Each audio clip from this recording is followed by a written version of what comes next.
All right, so we're going to go into the details now about what it takes to really solidify a decision once you've got to the stage where you're looking at going all in with what it is that you're doing and making that commitment.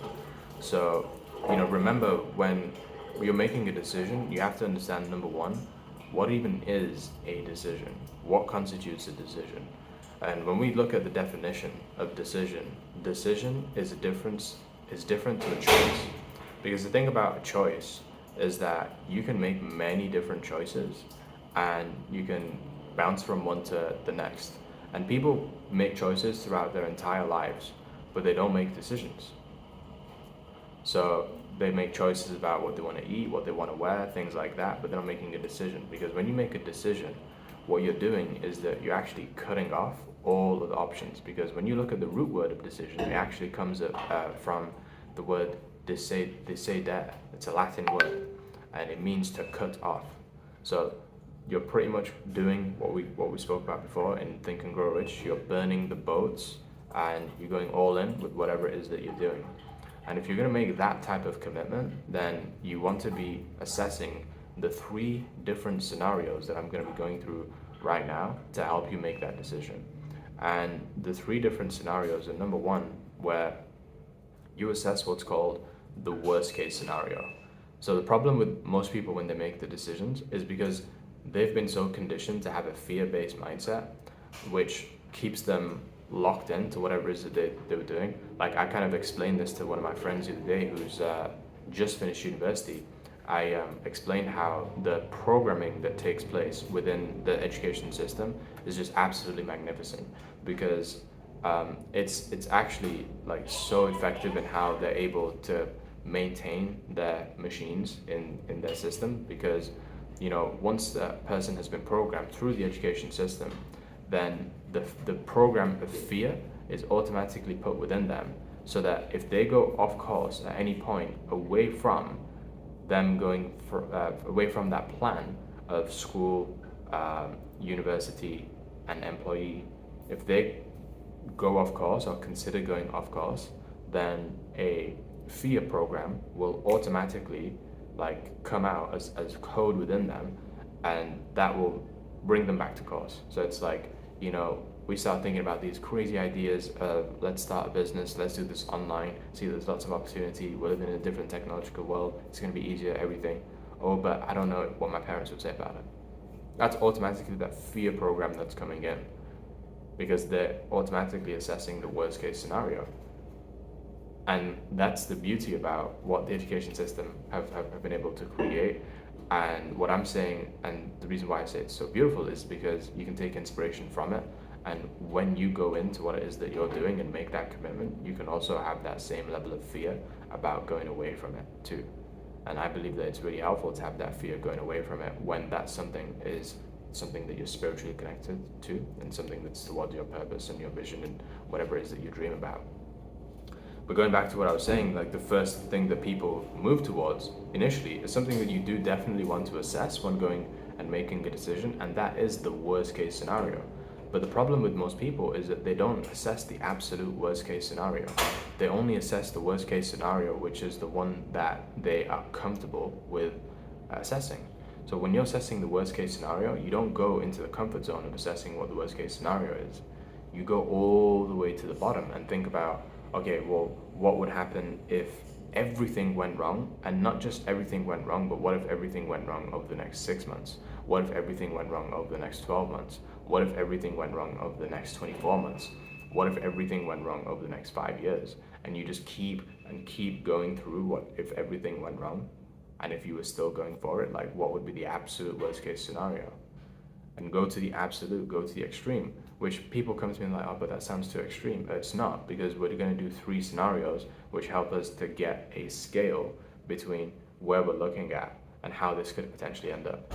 And so when you look at the worst case scenario, the type of energy and state that you have to have this before you go into the particular thing that you're going into is that you have already have had to, if you're going to make this decision, you've had to accept what that worst case scenario is.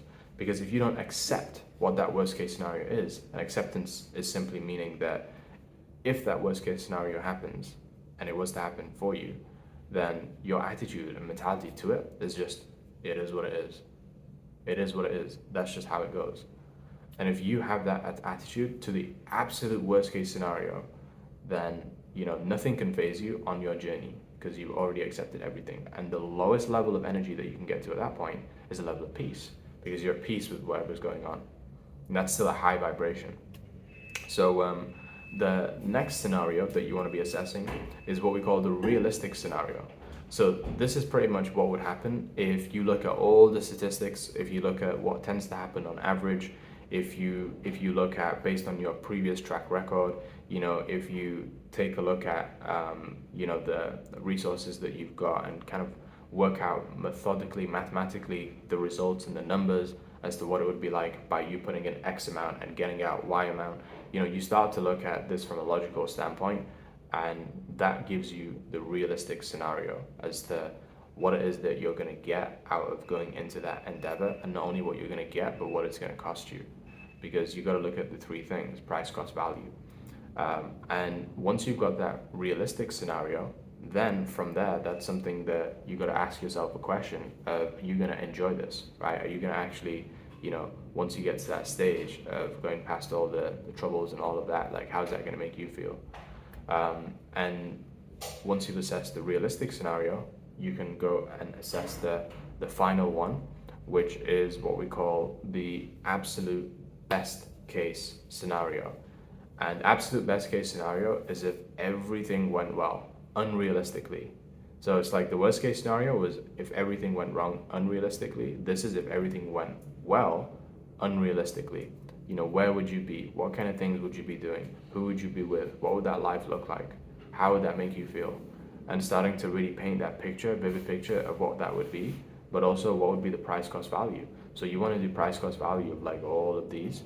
What's the biggest price you'd pay? What's the most value that you'd get for all three of them?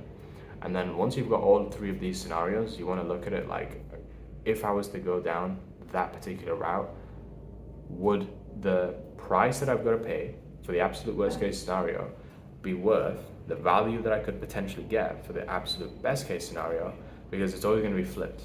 The price is going to be the highest at the bottom, the value is going to be highest at the top. The value is going to be lowest at the bottom, and the price is going to be highest at the top. And you want to ask yourself the question, would you be willing to pay the absolute worst case scenario price for the absolute best case scenario value that you could potentially get? Would it be worth it for you to go all the way to the bottom to reach the top? Because that could be the thing that actually happens for you, is that in order to build that skyscraper, you go all the way deep into those foundations to build something all the way up substantially to the top. And if you are willing, if you believe genuinely in your heart that it is worth it for you to experience that level of worst case scenario, for you to experience the top level benefits, then from that law of polarity, then that's one of those things that can be a confirmation as to why you should actually go forwards with it. And yeah, that's something that you want to be doing. If you have multiple opportunities in front of you right now, you want to assess all of them in terms of the three scenarios. Really, when it comes to pros and cons, like, you should have already kind of boiled it down to just a few, so you won't have to do it with too many. But if there's one or two left, then you can do it with both, and then figure out which is that right one, which is the one that's more worth it. But yeah, that's the three scenarios that you want to be looking at. That should help you now in making your decisions going forwards. You definitely want to write this out. So like, don't just think it, literally write this out and make it detailed, go into the specifics, and then from there, you're going to do yourself a service in being able to help you make that best decision and having that confidence that what you have done is the right decision. That's super important. So yeah, I'm glad you have got to the end of this video. We're going to go into the next one as well, and we'll be seeing you from there.